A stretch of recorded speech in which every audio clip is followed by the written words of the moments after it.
The morning started like any other day at the United Earth Defense Force headquarters in Geneva. The massive building stood tall against the backdrop of snow-covered Alps, its quantum radar arrays constantly scanning the depths of space. Inside the main control room, screens covered every wall, showing the status of Earth's defense systems spread across the solar system. Admiral James Walker entered the room with his usual cup of coffee. At 60 years old, his hair had turned completely white, but his blue eyes remained sharp and alert.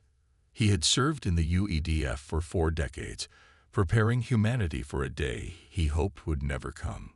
"Sir," Lieutenant Mike Brown's voice cracked with excitement, "we're picking up something big at the edge of the solar system, beyond Pluto's orbit."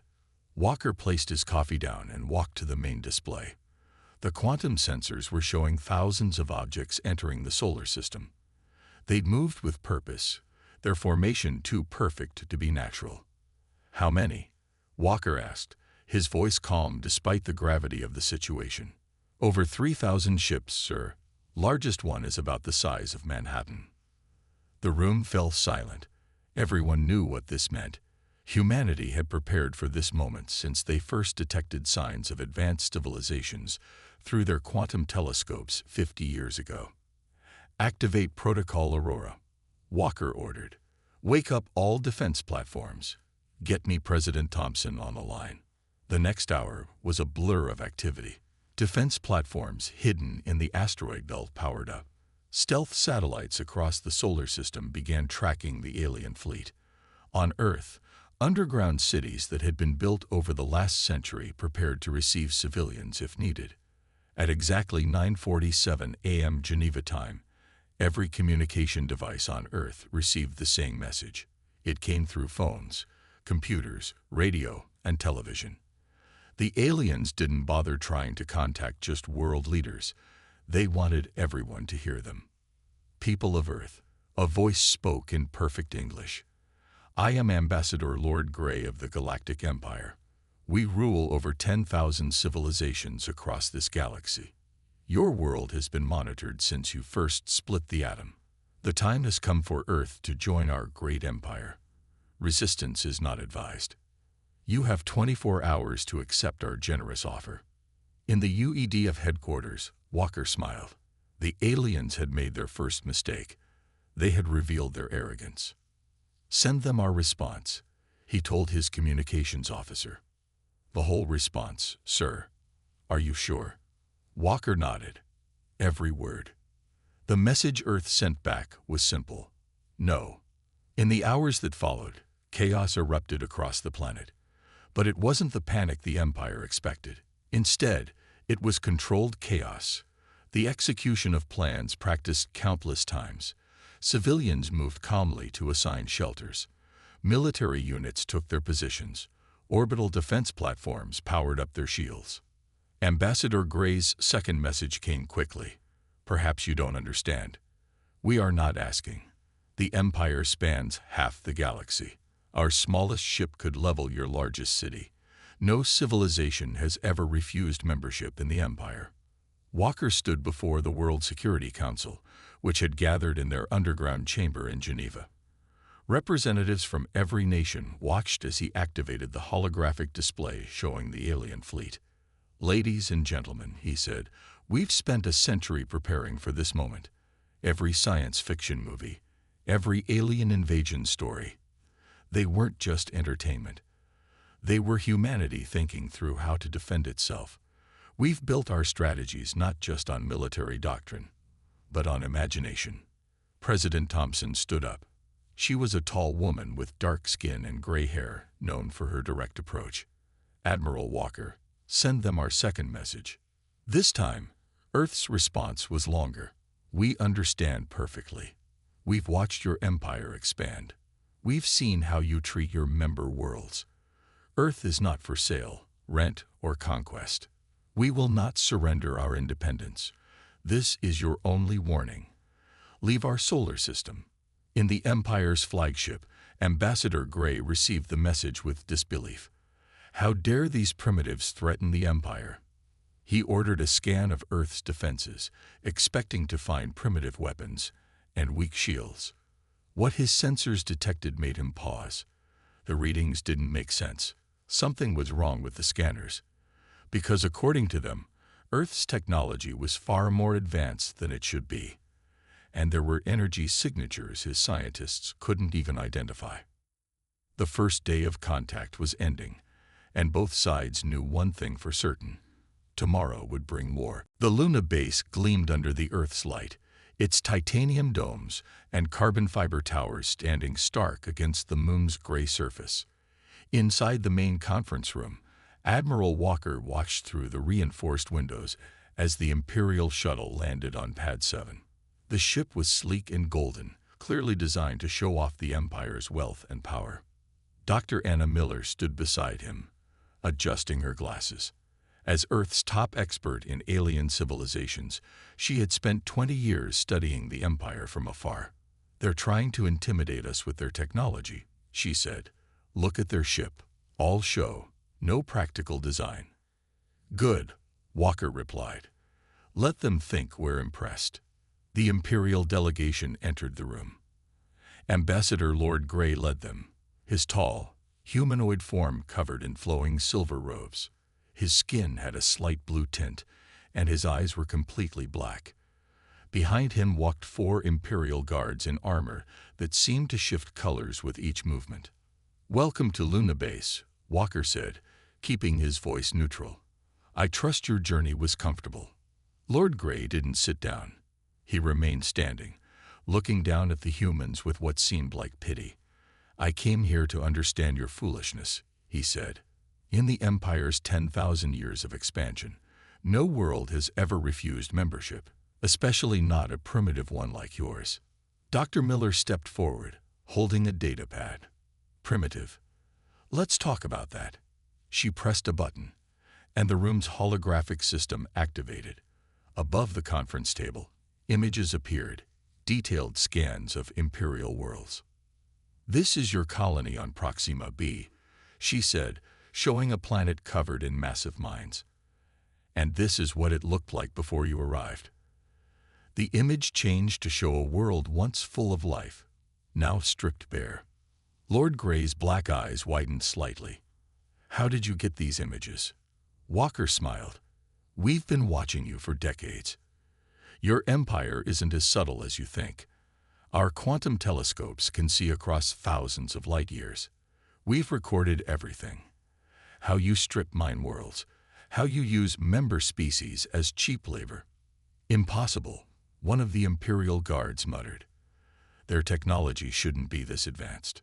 Dr. Miller continued her presentation, showing more worlds, more evidence of the Empire's true nature. "You offer protection and advancement, but deliver slavery and exploitation. Did you really think we wouldn't notice? That we wouldn't prepare?" Lord Grey's calm facade cracked slightly. "You don't understand what you're dealing with. The Empire's fleet could turn your cities to glass. We've conquered civilizations far more advanced than yours." Walker touched a control panel on the table. Outside, the lunar surface seemed to shift. Hidden doors opened, revealing rows of defense turrets and missile silos that had been invisible moments before. More installations appeared across the lunar surface, like flowers blooming in fast motion. "You see," Walker said, "humans have something unique. We imagine the worst. For centuries, we've told stories about alien invasions. We've made movies about fighting overwhelming odds. While you were busy building your empire, we were planning how to defend against exactly this kind of threat. These defenses are nothing compared to our fleet," Lord Grey said, but there was a note of uncertainty in his voice. Dr. Miller played her final card. "Really? Then why can't your scans penetrate more than a mile into Earth's crust? Why can't you detect our underwater bases? Why do your sensors show different readings every time you scan our defense platforms?" The room fell silent. The Imperial delegation looked at each other, their confidence visibly shaken. "This is your final warning," Walker said, standing up. "Leave our solar system. Earth will not bow to the Empire. We won't be another colony for you to exploit." Lord Grey's face hardened. "You've made a terrible mistake. The Empire does not tolerate defiance. We will return with the full might of our fleet. Your preparations, impressive as they may be, won't save you." As the Imperial delegation left the room, Dr. Miller turned to Walker. "They'll attack soon." Walker nodded, watching the golden shuttle take off. "Yes, but they'll be attacking the Earth they think they know, not the Earth we've built." He touched his communicator. "All stations, initiate Protocol Thermopylae." They've made their choice. Now they'll learn why humans write so many stories about beating impossible odds. Across the solar system, humanity's real defenses began to wake up. The game of deception was over. The real war was about to begin. The massive screens in UEDF headquarters showed the Imperial fleet moving into position. Over 5,000 warships now filled the space between Mars and Jupiter, their metal hulls blocking out the stars. The Empire had called in reinforcements, just as Earth's intelligence had predicted they would. Admiral Walker stood in the command center, watching the enemy fleet's formation. Around him, officers worked at their stations, their faces lit by blue screen light. The room was quiet except for the soft beeping of computers and occasional whispered reports. "Message incoming," Lieutenant Brown announced. "They're broadcasting on all frequencies again." The main screen flickered, and Ambassador Lord Grey's face appeared. His black eyes seemed darker than before, his blue skin almost purple with anger. "People of Earth," he said, "you have 20 minutes to surrender. After that, we will destroy your orbital defenses, then your cities, then everything else. This is your last chance to save yourselves." Walker pressed a button on his command console. "All stations, report status." The reports came in quickly. Lunar-based defenses at full power. Asteroid belt minefields active. Quantum shield grid ready. Underground cities sealed and secured. Orbital platforms armed and tracking targets. Dr. Miller rushed into the command center, holding her datapad. "Admiral, you need to see this." She connected her pad to the main display. "Our deep space telescopes just caught this." The screen showed another Imperial fleet, twice the size of the first, waiting just beyond Neptune. "It's their real attack force," she said. "This first fleet is just testing our defenses." Walker smiled. "They're following the exact strategy you predicted, Doctor." He turned to his communications officer. "Send response plan Delta to all commands, and get me President Thompson." The President's face appeared on a side screen. She was in the underground command bunker beneath the Rocky Mountains. "Tell me we're ready, Admiral." "Yes, Mom. The Empire is following our predictions perfectly. They think they're being clever with their hidden fleet." "Very well." President Thompson's face was stern. "You have authorization to execute Protocol Thermopylae in full. Show them why Earth isn't as helpless as they think." Walker turned to the command center staff. "Send our response to the Empire's ultimatum." On every Imperial ship, screens came to life with Earth's message. It was a simple video showing scenes from human history, ancient battles, modern wars, space missions, and scientific achievements. The message ended with words in the Empire's own language. "We warned you." Lord Grey laughed when he saw it. "They respond to our ultimatum with a history lesson. Launch the first wave. Show them what real power looks like."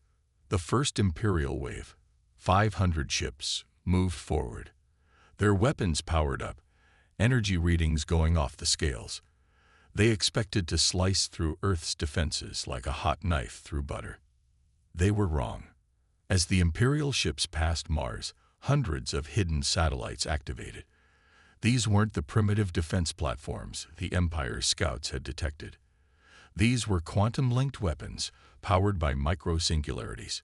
Beams of concentrated gravity cut through space.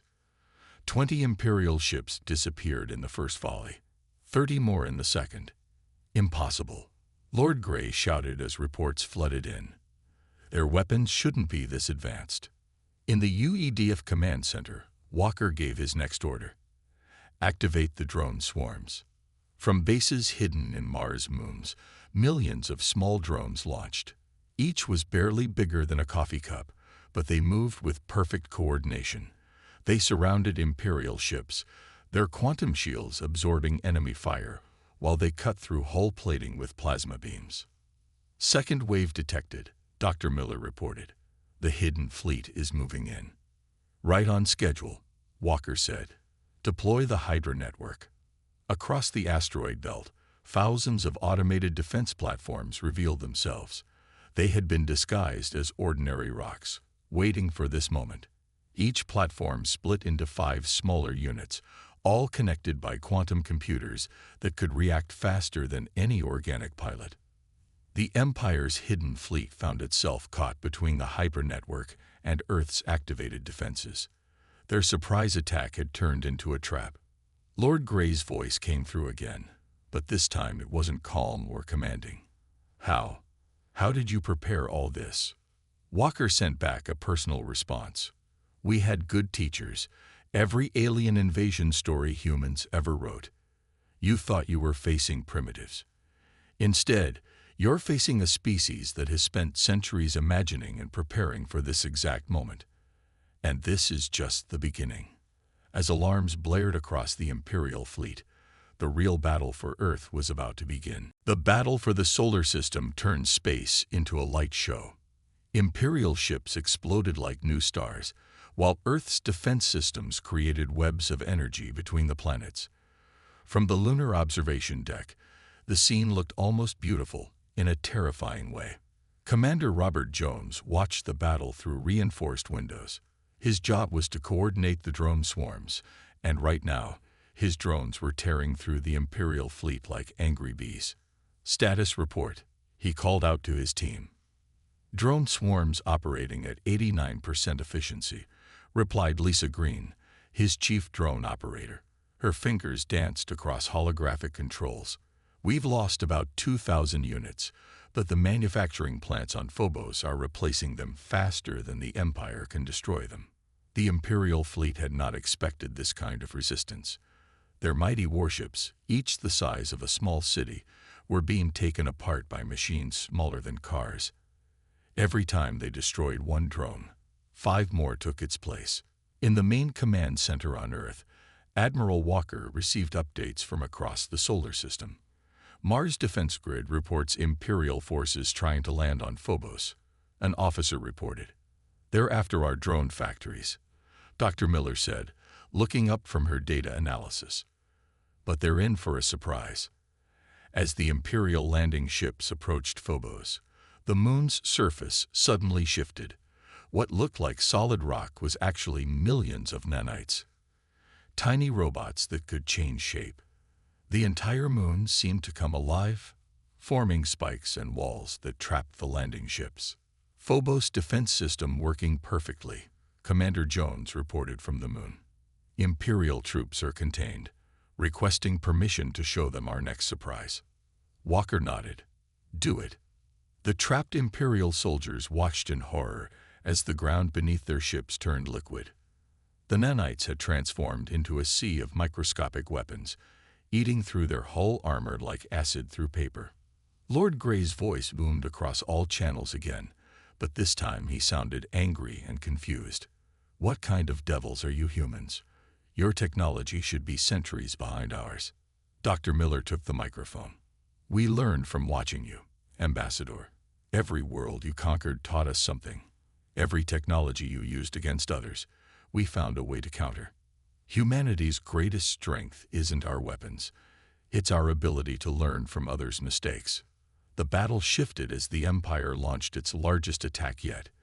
3,000 ships formed a massive arrow formation, aiming straight at Earth. Their weapons charged up, creating an energy reading that made every sensor in the solar system scream in warning. They're going for a breakthrough, Walker said calmly. Time to show them why we built the gravity web. Across the space between Mars and Earth, hidden satellites activated. They had been placed there decades ago, each containing a miniature device that could control gravity itself.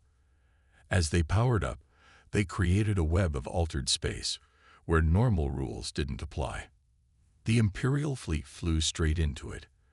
Their massive ships suddenly found themselves being pulled in different directions by conflicting gravitational forces. Ships crashed into each other, their formations broke apart, and their energy weapons fired in random directions, creating chaos in their own ranks. "Gravity web performing beyond expectations," reported Dr. Miller, watching the data flow across her screens. "Enemy fleet is completely disrupted." In the Lunar Command Center, Commander Jones saw his chance. "All drone swarms, attack pattern Delta. Target their command ships." The drones moved like a silver river through space, flowing through gaps in the confused Imperial fleet. They focused on the biggest ships, cutting through communication arrays and weapon systems with surgical precision.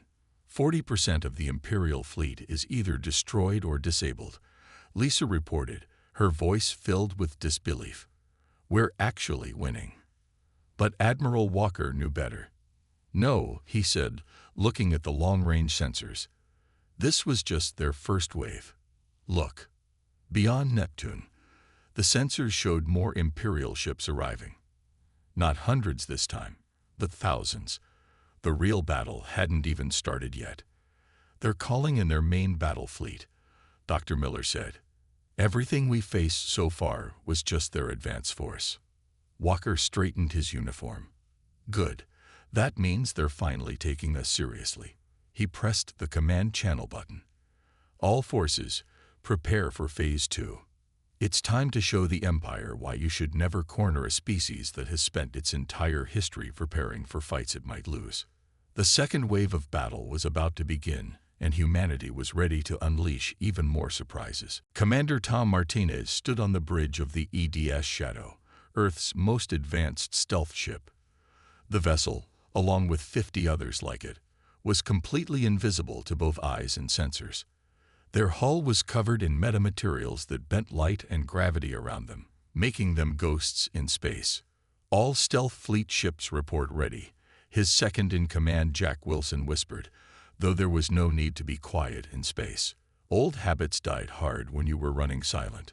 The Imperial main fleet had fully arrived, spreading across space like a metal cloud. 15,000 ships, their golden hulls reflecting sunlight. They thought they had Earth cornered. They didn't know they were the ones being hunted. "Begin Operation Ghost Strike," Martins ordered. The stealth fleet moved through the Imperial Armada like sharks through a school of fish. The Empire's mighty warships never saw what hit them. The stealth ships used their quantum beam weapons to slice through enemy engines and weapon systems, then vanished before anyone could react. In the main Earth Command Center, Admiral Walker watched the operation unfold. "Status of the virus?" he asked Dr. Miller. She smiled, looking at her screens. "Ready to launch." Our trading missions to other Imperial worlds over the last decade weren't just for show. Every piece of technology we bought or sold had hidden code inside. The Empire's about to learn why you shouldn't accept gifts from humans. Walker nodded. "Do it." Dr. Miller pressed a button on her console. Across the Imperial fleet, ships suddenly lost power. Their weapons went dead. Their shields flickered and died. The virus they had planted years ago finally activated, spreading from ship to ship through the Empire's own communication network. Lord Grey's voice came through again, but this time it was filled with rage. "What have you done? How dare you use such treachery?" "Treachery," Dr. Miller replied. "Like how you tricked 1,000 worlds into joining your empire before enslaving them. We learned deception from the best, Ambassador." The battle shifted dramatically. Without their main weapons and shields, the Imperial ships were vulnerable. The stealth fleet struck harder, targeting command ships and supply vessels. Earth's drone swarms swarmed through the gaps in their defenses, tearing apart ships from the inside. Commander Martinez watched from his bridge as another Imperial heavy cruiser went dark. "They're starting to panic," he reported. "Their formations are breaking up." In orbit around Jupiter, a new threat emerged. The Empire had hidden their own surprise, a massive superweapon big enough to crack a planet. It moved out from behind the gas giant, its main cannon charging up. "Energy spike detected," Wilson reported. That thing could vaporize a continent. Martinez smiled. Good thing we knew it was there 3 months ago. He opened a channel to Earth Command. Admiral, requesting permission to unveil our own surprise. Granted, Walker replied. Show them what humans can build when we're really trying. The space around Jupiter seemed to shimmer. Suddenly, 3 massive ships appeared, each one as large as the Imperial superweapon. They had been hidden in Jupiter's atmosphere, protected by advanced stealth fields. Imperial forces, Martinez broadcast on all channels. Meet humanity's Guardian-class ships. We built them specifically to counter your planet killer weapons. Would you like to see what they can do? The Guardian ships opened fire. Their weapons were based on controlled solar plasma, literally throwing pieces of star at their targets. The Imperial superweapon didn't stand a chance. It broke apart under the assault, its pieces falling into Jupiter's gravity well. Impossible. Lord Grey's voice shook. How did you build such ships in secret? The answer came from Dr. Miller. The same way we did everything else. We watched, we learned, and we prepared. Every time you used a super weapon on another world, we studied it and found a way to beat it. Those ships were built using technology we developed by studying your failures. The Imperial fleet began to retreat, pulling back toward Neptune. Their mighty armada was in chaos, their ships either dead in space or running for their lives. But Admiral Walker wasn't celebrating yet. He knew this wasn't over. The Empire had ruled the galaxy for 10,000 years. They wouldn't give up after one defeat, no matter how shocking. All forces, maintain battle stations, he ordered. They'll be back, and next time they'll be desperate. And desperate enemies are the most dangerous kind. The first major battle was ending, but the war for Earth's freedom was far from over. The Imperial fleet returned 3 days later with reinforcements. This time, they didn't bother with warnings or demands. 30,000 ships dropped out of faster-than-light travel, surrounding Earth from all directions. Their weapons fired immediately, overwhelming the outer defense grid through sheer numbers. Multiple breakthroughs detected. Lieutenant Brown reported in the command center. They're getting past our orbital defenses. Admiral Walker watched as Imperial dropships entered Earth's atmosphere. Right on schedule, he said calmly. Begin surface defense protocols. Show them why humans have so many stories about fighting on their home ground.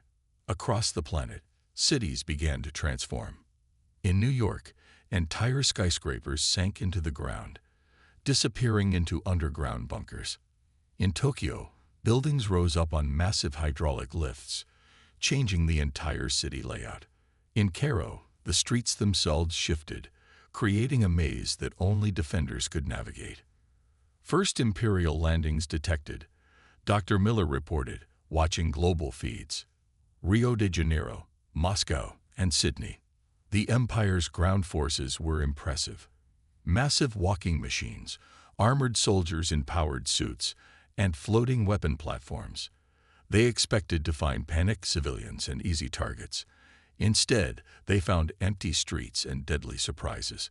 In Sydney, Major Helen Ross coordinated the city's defense from an underground command post. Release the nanite swarms, she ordered. The air itself seemed to turn gray as millions of microscopic robots activated. They had been hiding in the paint on buildings, in the asphalt of roads, even in the grass of parks. Now they rose up like a living fog, attacking the Imperial forces. Their armor is being eaten away, one of her officers reported with satisfaction. They're trying to retreat, but the nanites are following them. In Moscow, the temperature suddenly dropped to -50 degrees. Hidden weather control systems activated, creating artificial blizzards that froze Imperial machinery and confused their sensors. Local defense forces, wearing specially designed suits, moved through the storm like ghosts, picking off the invaders one by one. Rio de Janeiro's defenders used different tactics. The city's buildings suddenly projected massive holograms, creating the illusion of a completely different urban layout. Imperial forces found themselves shooting at empty air, while defensive positions they couldn't see picked them apart. Admiral Walker received updates from around the world. Civilian casualties. Almost zero, Dr. Miller replied. The underground cities are working perfectly. 300 million people safe beneath the surface. The Empire changed tactics, landing larger forces in rural areas. But here, too, they found humanity was ready. Farms transformed into minefields. Forests turned out to be sophisticated traps. Every hill could hide an artillery position. Every valley could conceal a counterattack force. In Kansas, what looked like endless wheat fields suddenly sprouted thousands of hidden weapon towers. In the Amazon, the trees themselves seemed to attack, dropping Imperial ships with concealed energy weapons. The Sahara's sand swallowed entire Imperial battalions, pulling them into hidden underground facilities where they were quickly captured. This is impossible. Lord Grey's voice boomed across all channels again. How can you defend everywhere at once? The answer came from millions of civilians who had trained for years for this moment. Farmers who knew exactly how to activate the defense systems hidden in their fields. City workers who could transform their streets into death traps at a moment's notice. Children who knew exactly which buildings were safe and which were decoys. In the UEDF command center, Walker watched as another Imperial landing force retreated in chaos. Status report. Enemy forces repelled in 14 major cities, Brown reported. Their ground forces have suffered 80% casualties. No civilian population centers have been breached. Dr. Miller looked up from her data. Admiral, they're pulling their forces back. All remaining ground units are retreating to their ships. Walker nodded. He knew this wasn't a final victory. The Empire would be back. But they had learned an important lesson today. Humanity wasn't just ready to fight in space. They had turned their entire planet into a fortress. Send word to all defense forces, he ordered. Maintain full alert. The Empire just learned that taking Earth would cost them more ships and soldiers than they can afford to lose. Now they'll have to decide if they want to keep paying that price. The battle for Earth's surface was over, but everyone knew the war was about to enter its most dangerous phase. The Empire had been humiliated, and a humiliated enemy was unpredictable. The meeting room aboard the Imperial flagship was silent. Admiral Walker sat across from the Empire's Supreme Commander, a tall figure in gleaming armor whose real name was too complex for human tongues to pronounce. Lord Grey stood to the side, his blue skin now pale with worry. You understand, of course, that we cannot let this rebellion stand, the Supreme Commander said. His voice was deep and carried the weight of 10,000 years of Imperial rule. If Earth is not made an example of, other worlds might get ideas. Walker placed a small device on the table. It projected a hologram of the galaxy, with thousands of worlds marked in red. You mean like these worlds? The Supreme Commander's eyes narrowed. What is this? Every world that secretly wants freedom from the Empire, Dr. Miller explained, stepping forward from behind Walker. We haven't just been preparing Earth's defenses. We've been making friends. The hologram zoomed in on different planets. It showed hidden weapons caches, underground resistance movements, and stockpiles of technology, all provided by Earth over the last 50 years through secret trade routes. Impossible, Lord Grey whispered. We would have detected this. Walker smiled. Just like you detected our true level of technology. Your Empire's greatest weakness is its pride. You've never bothered to look closely at the primitive worlds under your control. The Supreme Commander stood up, his armor gleaming. This changes nothing. We still have enough ships to fight a war on 10,000 fronts. Walker interrupted. He pressed another button on the device. A hologram showed new images, Imperial ships being ambushed across the galaxy. Rebellion had already begun. Right now, 40% of your fleet is tied up fighting us, Dr. Miller said. Another 30% is stretched thin maintaining control of your borders. How will you handle it when 1,000 worlds revolt at once?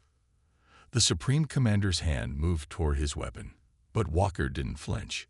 You could kill us both right now, he said calmly. But the message has already been sent.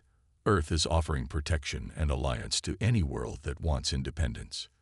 You would destroy 10,000 years of peace. Lord Grey asked. Peace. Dr. Miller laughed. You mean oppression. We've seen how you maintain peace, through fear and force, but you've never faced an enemy like humanity before. We don't just fight for ourselves.